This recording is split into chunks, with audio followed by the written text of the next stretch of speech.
بچوں کی والدہ ہماری زوجہ، اس کی ہماری زندگی میں کتنی اہمیت ہے، کبھی سوچا ہم نے؟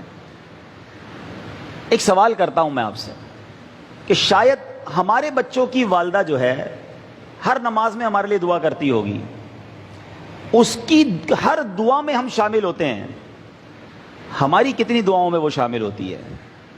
ہم کتنی بار اس کے لیے دعا کرتے ہیں، اس کی صحت کے لیے، اس کی زندگی کے لیے، اس کی درازی عمر بالخیر کے لیے؟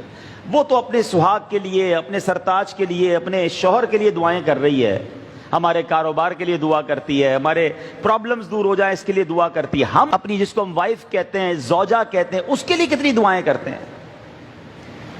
اور پھر کبھی سوچا کہ اس کا ہماری زندگی میں کتنا بڑا پارٹ ہے؟ کبھی اکیلے میں بیٹھ کر اپنی شریک حیات کے بغیر اپنی زندگی کو ذرا دیکھیں، بالخصوص وہ لوگ جن کے بچے ہیں، 2 4 5 بچے اگر ہیں اور بچے بڑے ہیں، وہ فیملی جس طرح گھر کو سنبھال رہی ہے۔ ہم سفر پر جاتے ہیں، ہمیں پتہ چل جاتا ہے کہ ہمارے کپڑے کہاں ہوتے ہیں، ہمارا سامان کہاں ہوتا ہے، وہ بھی ساری تیاری وہ کر کے دیتی ہے، پھر بھی پریشان ہوتے ہیں۔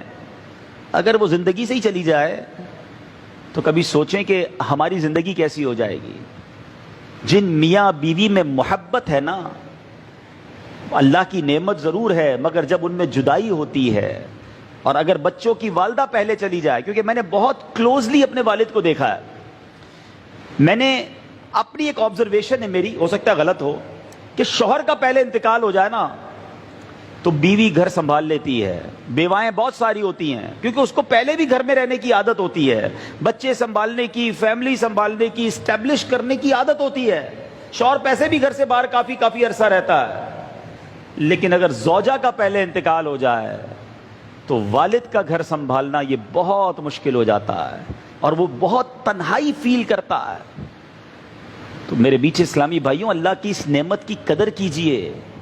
وہ لوگ جو بات بات پر اپنی بیوی کو تانے دیتے ہیں، گالیاں دیتے ہیں، غصہ کرتے ہیں، جو منہ میں آتا ہے وہ کہہ دیتے ہیں، اپنی زندگی میں اس کا رول سمجھو، وہ بھی اللہ کی بندی ہے، اس کا دل توڑ کر اگر وہی اللہ کی بارگاہ میں کھڑی ہو گئی تو مارے جائیں گے۔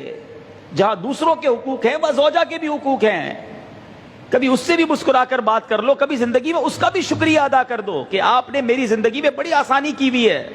کبھی وہ کھانا بنا کر لائے تو کبھی جزاک اللہ اسے بھی کہہ دیا کرو۔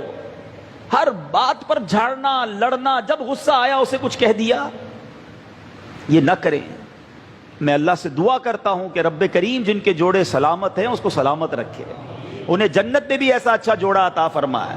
اپنے بچوں کی، والدہ کی قدر کرنا سیکھو، ان کے لیے دعائیں کرو۔